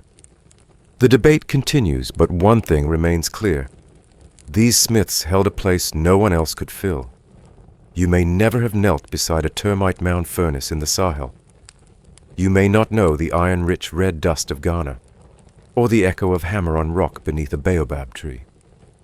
But you know the silence that follows a finished blade, the trust you place in your own calloused hands, the way your breath slows when the fire rises just right. It's not so different. And as you return to your workbench, the visions of Mande Hills and Dogon dances lingering in your thoughts, you realize something: the forge is a language spoken across time and land and belief. Whether under a thatched roof in medieval Europe or an open sky in ancient Africa, it tells the same story of transformation, devotion, and the quiet, invisible labor that holds the world together. The anvil sings. The air smells of iron and meaning. And once again, you are not alone. You've heard of the katana, haven't you? Of course you have. Even if you've never held one, even if you've never stepped foot in Japan, the name alone evokes a glint of elegance, danger, and reverence. That long, gently curved blade, that quiet promise of precision. It isn't just a weapon, it's poetry in steel. But what you might not realize is that to forge such a blade was not an act of muscle, but of spirit. And for the blacksmiths of feudal Japan, each katana was not just a sword. It was a sacred responsibility. Imagine a world where forging a blade required more than tools, where your first step wasn't to gather metal, but to purify yourself. Before lighting the forge, swordsmiths would bathe fast and wear white robes the color of both death and holiness in Shinto belief. They would bow chant and sometimes offer sack to the fire gods. It wasn't ritual for the sake of ritual. It was alignment. You weren't just shaping steel. You were channeling centuries of tradition filtering spirit into form. The raw material for a katana was itself special tamahagane or jewel steel, made from iron sand smelted over 3 days and nights in a special clay furnace called a tatara. The result was not industrial-grade metal. It was delicate, uneven, mysterious. Some parts were too soft, some too brittle. But hidden inside were veins of perfection, and it was the swordsmith's job to find and draw them out. You didn't just beat the metal into shape.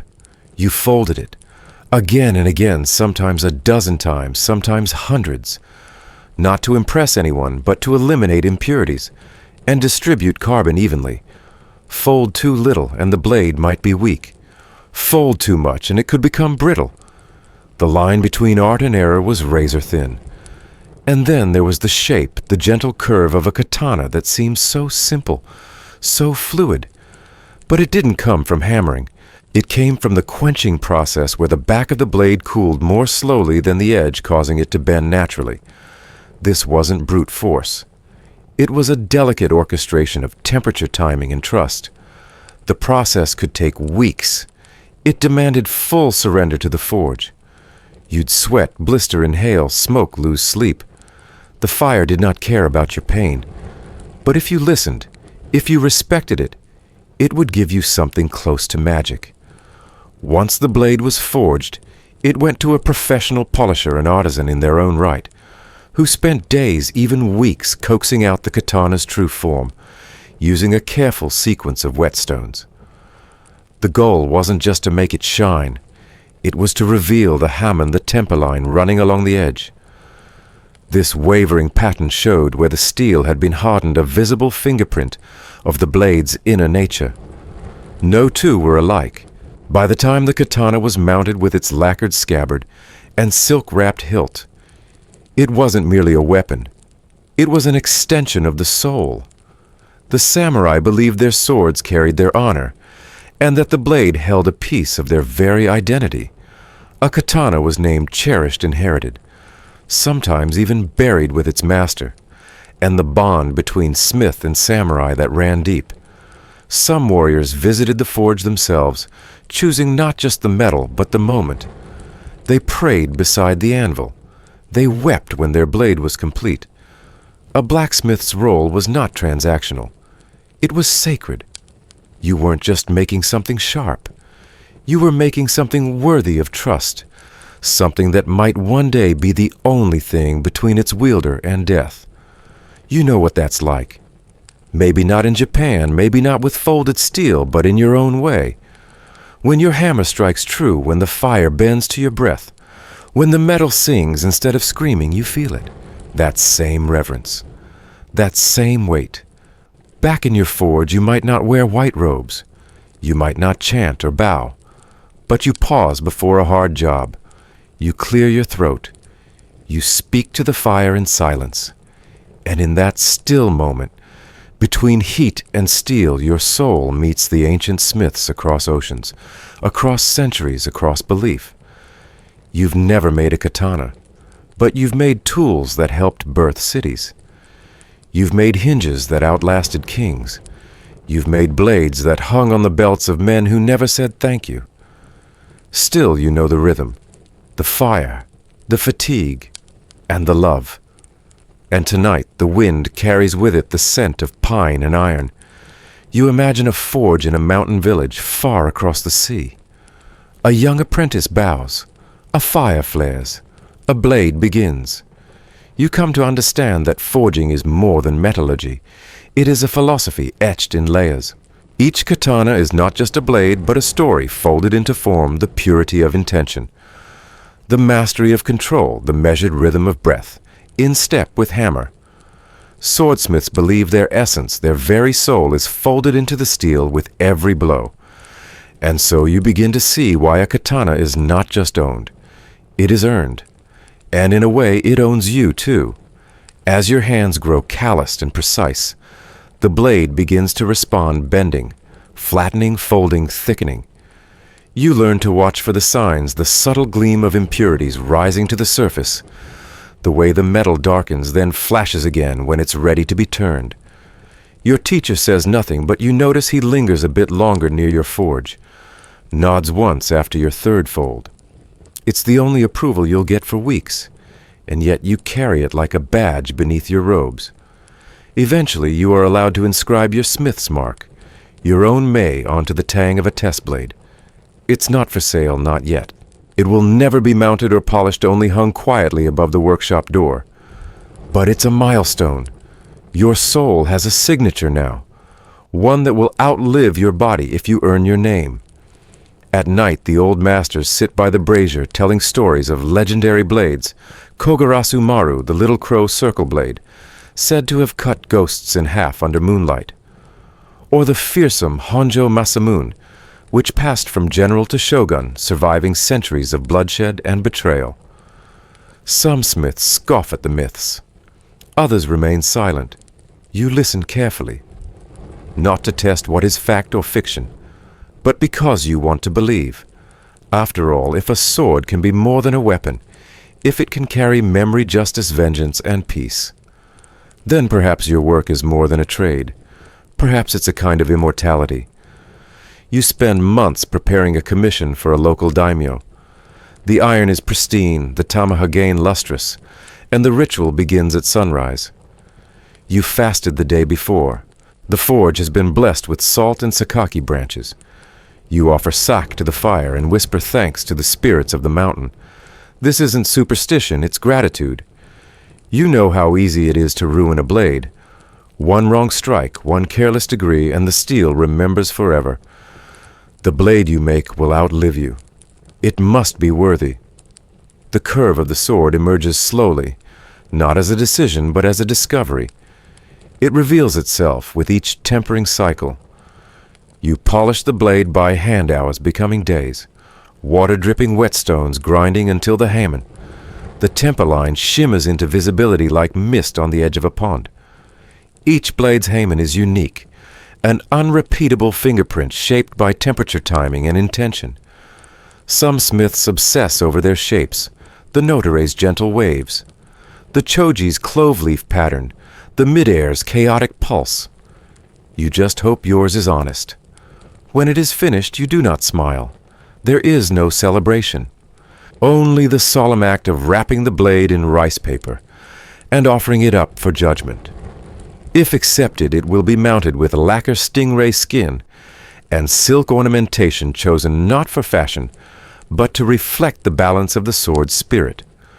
The samurai who receives it may never know your name, but he will know your work. And that's enough. Years pass. Commissions grow. Your blades travel further, cross provinces, then oceans. Some are used in war. Some never see a drop of blood. Some are buried with their masters. Some are stolen. Some are passed down. One is displayed in a castle hall mounted behind glass. You visit it once quietly on a spring afternoon. You're not allowed to touch it anymore. But you don't need to. It still carries the heat of your breath somewhere deep inside the steel. You begin teaching just as your master once did. Your apprentice is quiet but alert, with fingers built for finesse, not power. She asks questions you never thought to ask. She weeps after ruining her first billet of tamahagane, and you do not scold her. You simply show her the scar on your own palm from the first time you tried to quench a blade too early. You tell her what your master once told you. The sword does not punish, it teaches. And then one winter morning you realize your hammer feels heavier than it used to. Your grip is less steady. You can't quite catch the rhythm. The forge no longer fears you. It tolerates you. You smile. You knew this day would come. You sit more now. Your apprentice stands where you once did. You adjust her angle, correct her heat, but more often than not you stay silent and let her learn through the sting of mistake. You watch the way she bows before she folds, the way she whispers to the fire. You taught her well, and one night as snow drifts quietly outside, she finishes a blade. You take it in your hands not to judge but to understand. It sings, not like yours, not like your master's, like her. And it is beautiful. You no longer make swords, but your work continues. In her hands, in every blade she forges, in every warrior who carries them. You were never honored with riches or power or fame, but your name is etched in steel, in silence, in reverence. The forge gave you pain, yes, but it also gave you legacy. And when the fire finally dies in your hearth, when the last embers settle into ash, your student lifts your hammer with steady hands. She strikes the steel, and the song begins again. You descend slowly. Not into metaphor this time, but into stone, into silence, into the kind of darkness that doesn't just swallow light, it digests it. The stairs are carved directly from the bedrock, each step bowed slightly from centuries of bare feet and burdened backs. You trail your fingers along the cool, chalky wall, its surface smoothed in places by time, and in others still rough with the stroke of ancient hands. There is no sun here, no stars. Just your breath soft and reverent, and the distant echo of life hidden far below the surface. Welcome to Cappadocia. Above ground it doesn't look like much. A strange plateau in the heart of what we now call Turkey, dotted with cone-shaped rock formations, called fairy chimneys, their forms comical if you didn't know better. But beneath those whimsical spires lies a city so vast, so precisely constructed, that even modern engineers furrow their brows. Here in volcanic tuff soft enough to carve, but strong enough to endure ancient people, built something more than a refuge. They built a world. As you step into the first chamber, the air changes. It's cooler, denser, tinged with an earthy scent of ash and age. You're in the upper levels of what was once a thriving underground metropolis. Some call it Derinkuyu. Others point to Kaymakli Özkunak, or one of the dozens of other subterranean cities sprawled across the region. But it's not their names that matter. It's their silence. It's the meticulous way they were formed, not hacked out in desperation, but sculpted with care. Circular stone doors the size of millstones rest nearby. They could be rolled across tunnel entrances in the event of attack, sealing residents inside with a security that iron or wood couldn't offer. You run your hand along one of them. There's a notch in the center, a peephole, no, a spear hole, for anyone foolish enough to try to force their way in. This is your new forge now, not of iron and flame, but of earth and silence. A place carved not just to survive, but to transform. Historians still argue whether these cities were first excavated by the Hittites, the Phrygians, or perhaps an even older civilization whose name is lost to time. What is agreed upon is this: by the Byzantine era, these underground warrens were full-scale sanctuaries. Entire communities lived here in times of danger. Homes, schools, markets, even churches complete with altars and frescoes all buried beneath your feet. You pass a narrow chute carved into the floor only wide enough for one person. A ventilation shaft. Ingenious, really. These cities weren't just built down, they were built smart. Vertical shafts funneled fresh air from the surface to the lowest levels, cooling the chambers and supplying oxygen to thousands. Wells accessed underground aquifers, allowing inhabitants to drink without ever surfacing. Food storage rooms were lined with niches for clay jars. In some cities, you can still see the blackened walls of underground kitchens. Smoke stains frozen in place like ancient shadows. Imagine the forge fires here, small, careful, tended by people who could not afford to let the glow leak beyond the stone. Fire was life, but in a place like this, it could also be death. You duck into a narrower tunnel, the ceiling low enough to brush your scalp. Ahead, a chamber opens wide enough for livestock. Goats once bleated here, their warmth helping to heat the inner levels during winter. The proximity of animals, unpleasant as it sounds, was by design. Their body heat was essential. And besides, who would waste precious tunnel space on complaints? There's a scratch of something familiar here. Not metal, not quite, but a memory, the rhythm of work. The layout of these cities mirrors that of a forge. The separation of functions, the organization of effort. You feel it in your bones. These were not desperate digs, not random hollows scratched into the dirt in panic. They were deliberate, measured, crafted. Just like a blacksmith tempers steel with fire and water, so too did these builders temper stone with logic and labor.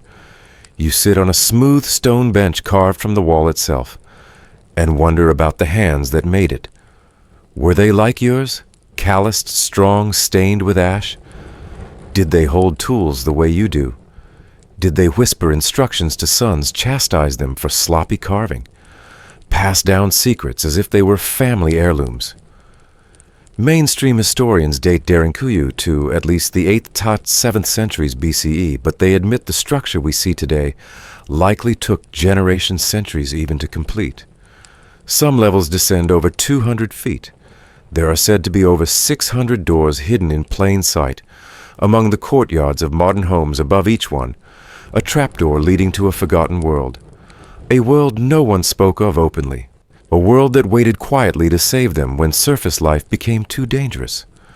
Quirky tidbit. When Derinkuyu was first rediscovered in the 1960s, it wasn't unearthed by archaeologists. It was stumbled upon by a man renovating his basement. He knocked down a wall and found a tunnel. That tunnel led to another, then to a spiral staircase, and then to a city. The kind of city most people assume only exists in fantasy. Only this one was real, and it had been sleeping beneath his feet all along. You wonder, what if that man had never taken down that wall? How many other cities like this remain hidden? How many secrets does the earth still keep from us? You trace the walls again now, noticing shallow niches where candles once burned. Their soot stains remain, permanent as fingerprints. You can almost see the flicker of light, feel the hush of whispered prayers. Life continued here, not just survived. There are schools down here, writings, art. There's even a wine press in one chamber. People found a way to celebrate even underground, even when fear hung thick as the dust. It's humbling. These cities remind you that building isn't always upward, that greatness can be forged in stillness, in protection, in the deliberate act of making space, not for glory, but for community, for preservation, for future breath. You climb deeper, past another floor, and another.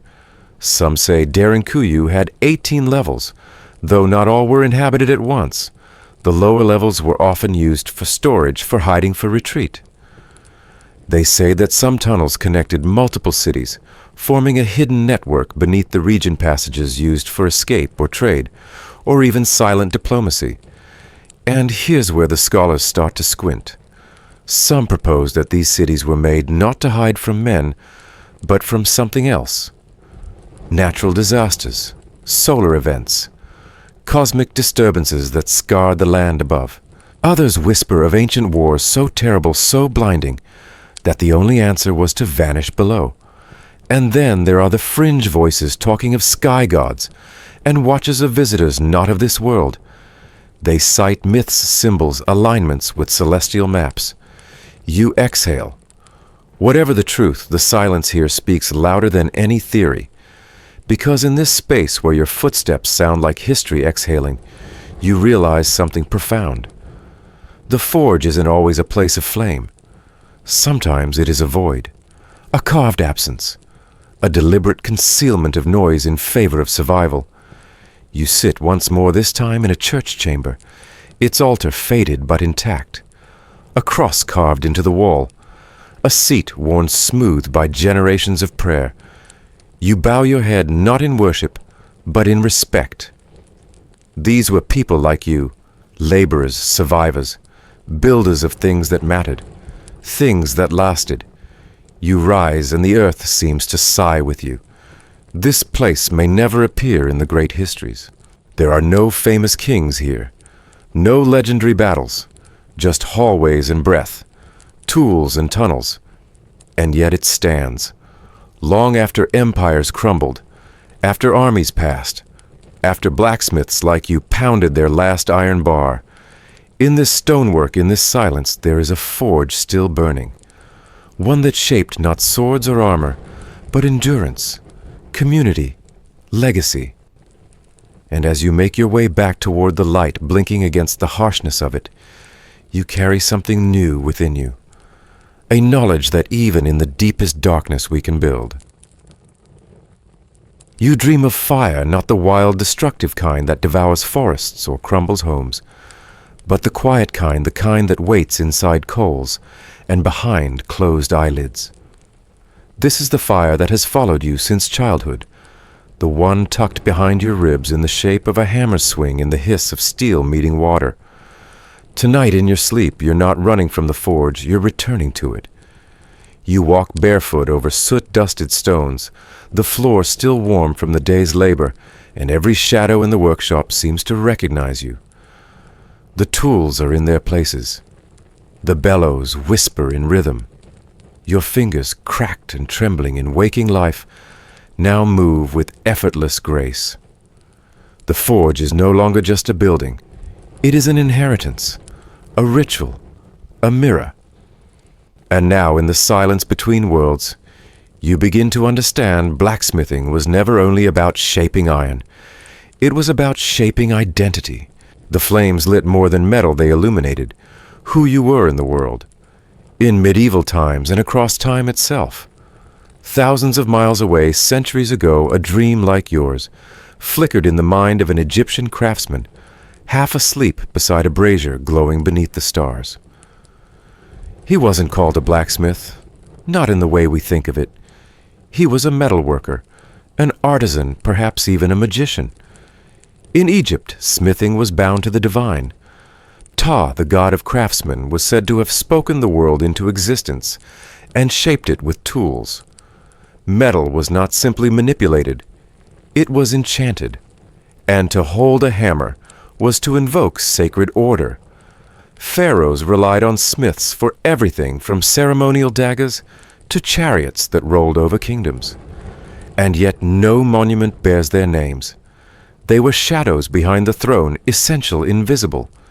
You feel a kinship with that silence.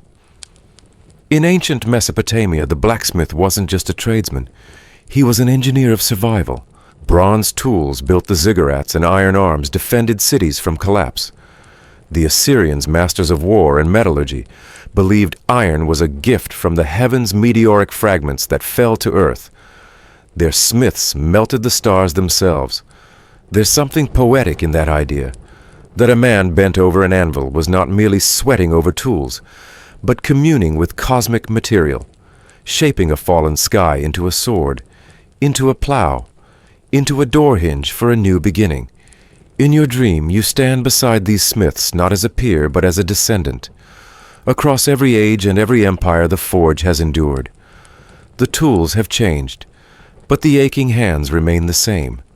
And not just in men. The female blacksmith, though rare in medieval Europe, was far more common in other parts of the world. In sub-Saharan Africa, women in some cultures were the ones who molded metal into tools and talismans. In Nigeria's Nok culture, one of Africa's oldest iron-smelting traditions, archaeologists found evidence suggesting women played central roles in forge-related ceremonies. The flames were both a womb and a weapon birthing implements of life and death. And the smith was not just a worker, but a guardian of balance. You wonder in your own lineage who else carried this spark, what names were erased, what hands kept the heat alive, even when the world grew cold. You shift in your sleep. The dream thickens. The forge expands again now, echoing with Tibetan chants. You're in a Himalayan monastery where sacred blacksmiths mold ritual bells, vajras, and temple fittings. Each item is not just shaped, but blessed. Metal is infused with prayer, and to strike it is to awaken divinity. In these cultures, forging is an act of purification of harmonizing elements. It's said that the sound of a properly tuned bell can realign the soul. You remember the clang of your own forge back home, how its rhythm once annoyed you, then comforted you, then became part of you. Could it have been a prayer all along? Even in the Americas, long before Columbus disrupted continents, metalwork thrived in quiet genius. The moche of Peru created exquisite ornaments of gold and copper pressing patterns into soft sheets with tools made from river stones. To them, blacksmithing was not brute labor, but delicate poetry. In your dream, you watch one of them shape a nose ornament, so fine it flutters like leaf in wind. The firelight dances across his face, and for a moment, he looks like someone you know, someone you might have been. As your breath deepens in sleep, so does the connection. You begin to see it clearly now, every culture, every generation, every dusty path through history has a forge waiting somewhere in the background. Every uprising had weapons that were smithed. Every home had hinges that swung on hammered pins. Every story had a quiet craftsman behind the curtain, pounding away while the heroes rode off into legend.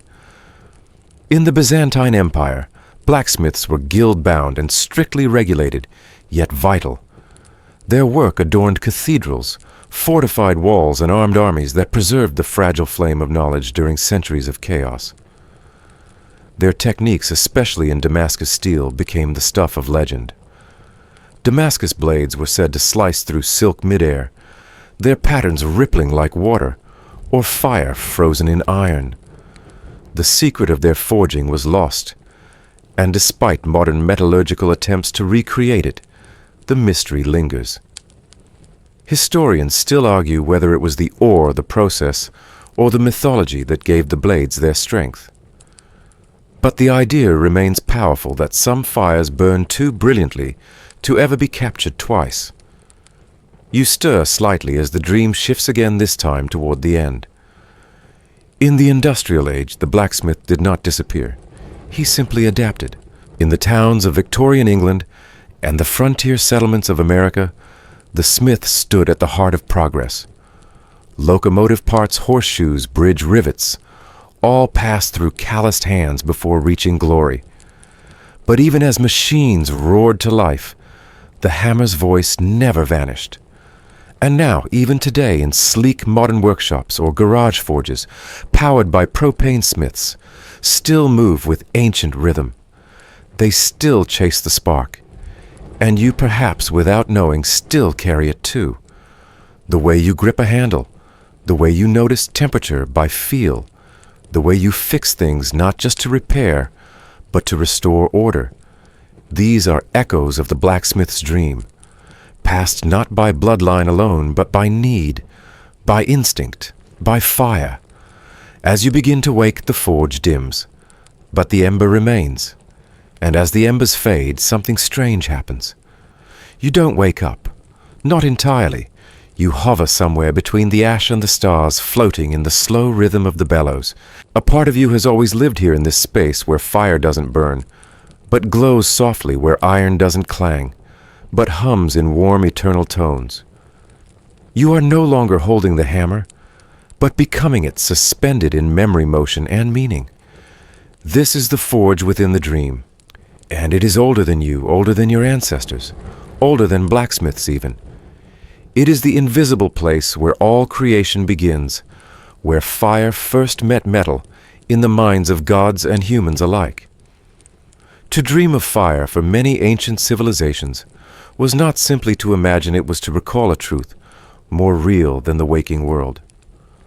Across the sands of ancient Mesopotamia, clay tablets were etched with dreams and their meanings.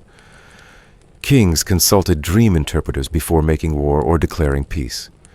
The Sumerians believed dreams were direct messages from gods, not metaphors but commands. A man dreaming of a snake wasn't just frightened. He was being warned or marked or chosen. The forge of the mind, it turns out, burns just as hot as the one beneath your anvil. In ancient Egypt, temples dedicated to Thoth and Serapis became sanctuaries for dream incubation. Worshippers would sleep inside temple walls, hoping to receive healing or prophecy. Priests called therapeuti would listen to the dreams interpret their symbols and prescribe action, not unlike how you might inspect a blade, and based on the curve or warp decide what heat it needs next. Even the Greeks saw the dream as a sacred forge. In Asclepian temples, the sick would undergo ritual cleansing, lie down upon stone beds, and await dreams where the god himself might appear sometimes to whisper advice, sometimes to perform miraculous healing. Dreams were surgery. Dreams were scripture. Dreams were not a retreat from life, but an entry deeper into it. And now in your sleep you feel it, the link between your blistered hands and the divine hands of history. What you thought was labor perhaps was something closer to ritual. What you thought was exhaustion may have been a form of prayer. What you thought were dreams were echoes. Your mind drifts through silhouettes of other forges, flashes of Chinese smiths folding metal into swords with names and destinies, Viking artisans casting blades that would end up in sagas, West African masters whispering invocations to ancestral spirits as they hammered out ceremonial tools. The heat is shared, the purpose universal. You remember the way your son once asked, "Why does the fire always sound like it's talking?" You didn't know how to answer, but maybe the fire was talking, and we were just too tired to listen. Maybe it wasn't just a noise, it was a language of sparks and smoke, and memory tracing its syllables across every age through every forge. And so you lay there now, wrapped not in blankets, but in generations. Your bed smells faintly of smoke and oil. The ache in your shoulder is not from one day of work, but hundreds stacked like iron ingots. But it's not painful anymore. Not really. It just is. Like gravity or truth. The forge still crackles somewhere. Maybe in your grandson's dreams. Maybe in a museum display case behind glass misunderstood as just an old hammer. But it's there. It has always been there. And in your sleep you begin to shape things again. Not swords or nails or hinges, but something less tangible. A memory, a lineage, a myth. Because the truth is no one ever remembers the blacksmith's name, but they remember what you made. They remember the blade that saved a village, or the wheel that got a cart through a blizzard, or the plow that dug the first furrow in spring. That's your legacy, not fame, not riches, but permanence. In one final lucid moment before waking, you understand the forge wasn't a prison. It was your temple. The soot wasn't filth. It was your paint. The hammer wasn't punishment. It was your voice. And your voice still echoes. So now just rest. The hammer is quiet. The forge is dark. And the air for once is cool and still. Let the embers fade behind your eyes like distant stars, soft and steady. Let the rhythm of your breath replace the bellows. There's nothing more to build tonight. No tools to oil. No orders to remember. It's just you now and the long memory of the fire. You did more than survive. You shaped the world silently while others sang songs of kings.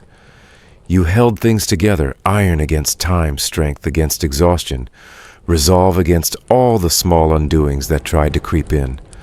And no one thanked you. But still you showed up, day after day, heat after cut after burn. Your life was not gentle, but it was solid. It was honest.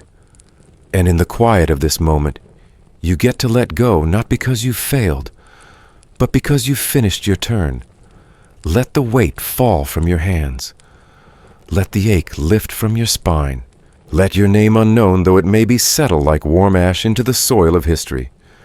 The world will carry on. Wheels will turn. Gates will swing. Someone else will pick up the tongs. But for now, it's okay to sleep. You are not forgotten, even if you are unnamed. You are not invisible, even if no statue bears your likeness. You were the ember beneath it all, so close your eyes. Feel the last glow warm your chest, and drift gently slowly into that deep glowing silence where all things forged eventually rest. Sweet dreams.